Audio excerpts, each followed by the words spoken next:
Ang unang song na lang natin yung presidente, nakita natin yung mga programa niya. Ito yung mga legacy housing project.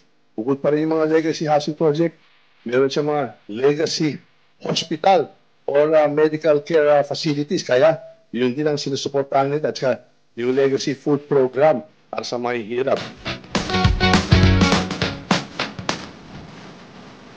Napakahalaga talaga itong housing. Siyempre, marami tayong mga project, mga infrastructure, mga tulay, mga kalsada. Pero iba yung pambahay. Kaya personal talaga yan. Tinuwian natin yan. At itong sa ng programa, hindi lang upa, magiging mayari na ang ating mga kapwa nating Pilipino na nahihirapan.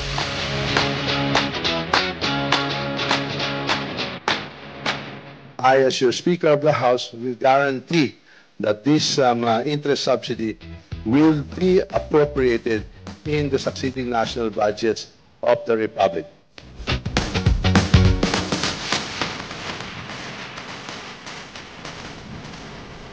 Ako po si Martin Romualdez, ako po yung leader ng House of Representatives. Kasama ko si Kong Saldi, si Kong Jojo. Handang-handa kami po sa Kongreso makinig sa mga hinain nyo, lalo na dito sa Mateo.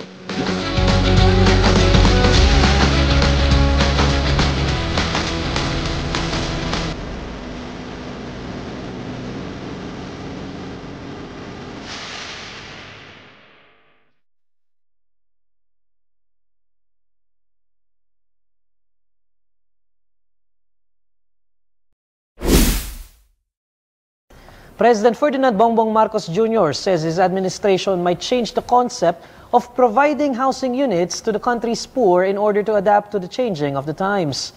In his speech at the turnover ceremony of 30,000 housing units in Naik, Cavite, Marcos said the government might explore building mid-rise to high-rise condominiums, noting that lack of available lands, especially in urban areas. He said the government would make sure to provide housing units at ideal locations such as near schools and markets, and possibly an hour away from workplaces. The president also asked local government units and the private sector to ensure that beneficiaries of housing units will be safe and provided with all their needs. Dati, ang konsepto ay bahay at lupa. Ngunit, lalo na sa mga urban areas, wala nang lupa. Mahirap na makahanap ng lupa. At siguro, mas efficient, gagawa tayo ng mid-rise na tinatawag. Siguro, baka pataasin pa natin. Baka pwede na natin itaas hanggang high-rise na. Ngunit pinag-aaralan natin ito, siguro case-to-case ito.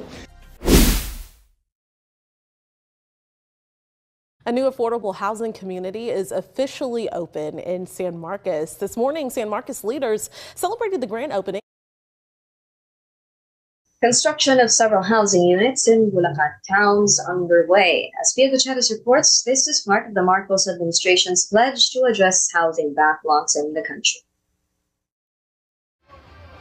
President Ferdinand Marcos Jr. says his government has started the construction of 1.2 million housing units under the Pambansang Pabahay para sa Pilipino Housing or 4PH project. This is part of the administration's earlier commitment to build 1 million housing units per year, or a total 6 million houses in 2028, to address the country's backlog of 6.5 million housing units.